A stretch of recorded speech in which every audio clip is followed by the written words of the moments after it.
রাজনৈতিক অঙ্গনে নীতি নির্ধারণী বিষয়ে নানা রকম বিতর্ক উঠছে। তার মধ্যে দুটি প্রধান বিতর্ক হলো, একটি আওয়ামী লীগের রাজনীতি নিষিদ্ধ করা, আরেকটি হচ্ছে নির্বাচন দ্রুত করা। রাজনীতিতে আওয়ামী লীগের নিষিদ্ধ করা না করা এটি নিয়ে দুই রকমের মত আছে। আবার অন্যদিকে নির্বাচন দ্রুত হওয়া উচিত নাকি হওয়া উচিত না, এটি নিয়েও দ্বিধা বিভক্তি। এর একটি কার্যকরণ মহিউদ্দিন আহমেদ প্রথম আলোতে লিখেছেন। তো সেখানে অনেকগুলো বিষয় তিনি সাবজেক্ট এনেছেন। তার মধ্যে আমি অন্তত দুটি বিষয়ে তিনি যেটি উল্লেখ করছেন সেটি বলতে পারি। একটি হচ্ছে যে বর্তমানে যে রাজনৈতিক শূন্যতা আছে, বিএনপি চায় যে এই শূন্যতা দ্রুত পূরণ করতে একটি নির্বাচনের মধ্য দিয়ে। এখন সুবিধাজনক আছে, যত নির্বাচনের সময় পেছাতে থাকবে তত বেশি রাজনীতির মাঠ বা নির্বাচনের মাঠ বিএনপির জন্য পিচ্ছিল হয়ে যাবে, সেটি তারা আশঙ্কা করছে। কয়েকটা কারণ আছে। এক হচ্ছে যে এই মুহূর্তে যেহেতু 5ই আগস্ট শেখ হাসিনার পতন হয়েছে, পতনের পর একটি শূন্যতা, খালি মাঠ।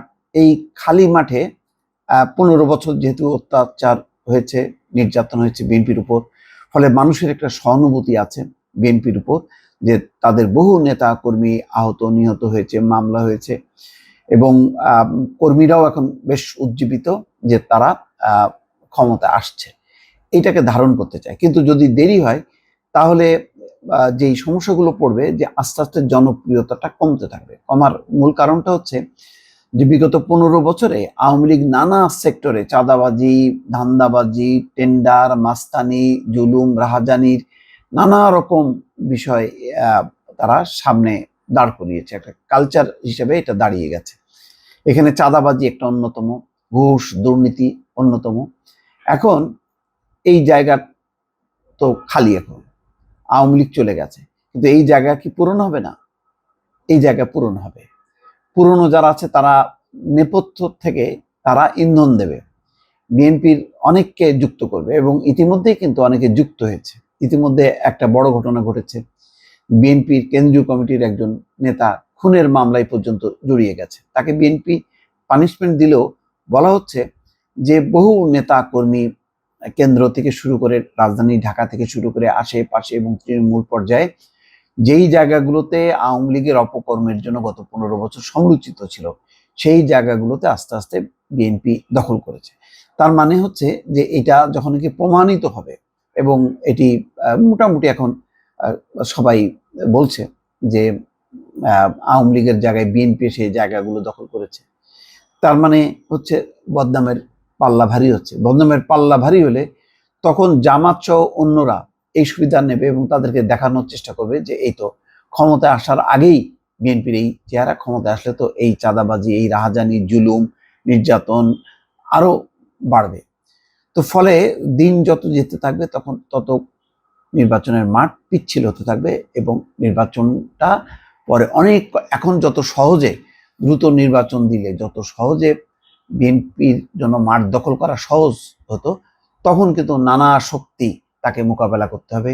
জামাত তো বটেই, আরো অনেক ছাত্রদের রাজনৈতিক দল হয়তো আত্মপ্রকাশ করবে, ও অন্যান্য সামাজিক সংগঠনগুলো তারা সোচ্চার হয়ে যাবে। এখন কিন্তু এটা প্রমাণ হয়েছে, 5ই আগস্টের যেই সরকার পরিবর্তন নির্দিষ্ট কোনো দল করেনি, আপামর ছাত্র জনতা করেছে। ফলে তারা এখন মনে করে যদি আওয়ামী লীগের 15 বছর শাসনকে হটানো যায়, তাহলে যে কোনো রাজনৈতিক দলের বিরুদ্ধে অবস্থান নেওয়া এটা কোনো বিষয় না, তাদেরকে হটানো যাবে।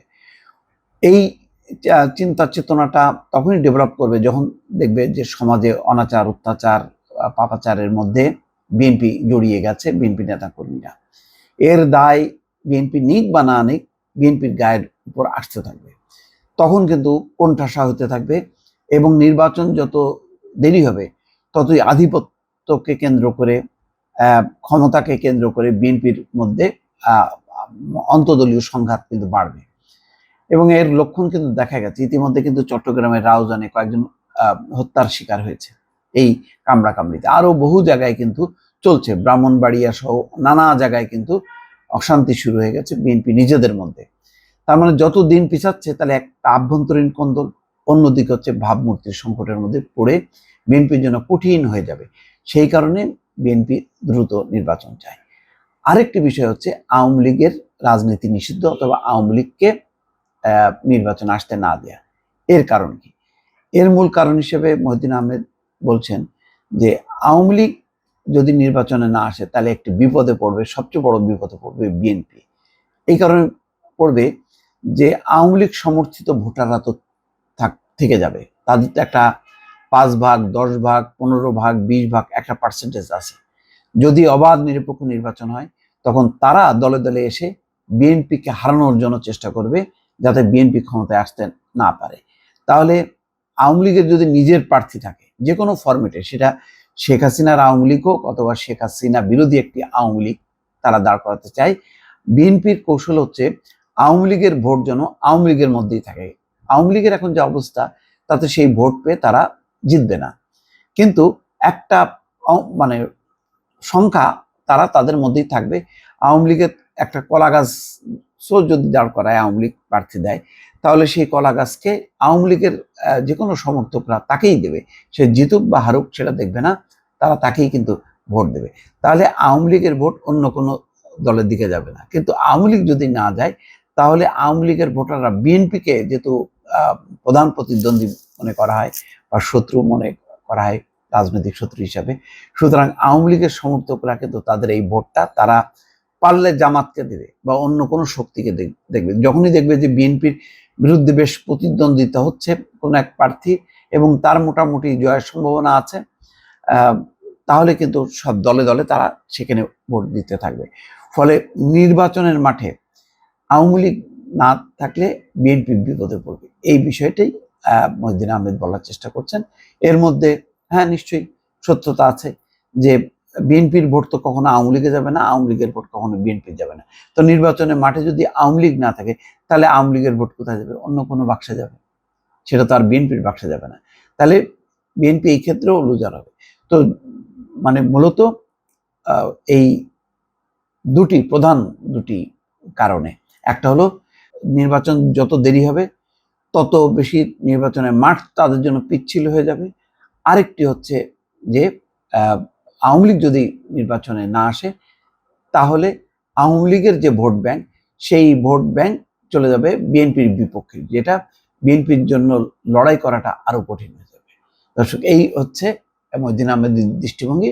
হয়তো এর মধ্যে সত্যতা আছে, এটি নিয়ে একটা বিস্তর আলোচনা করা যেতে পারে। দর্শক, ভালো থাকবেন। আল্লাহ হাফেজ।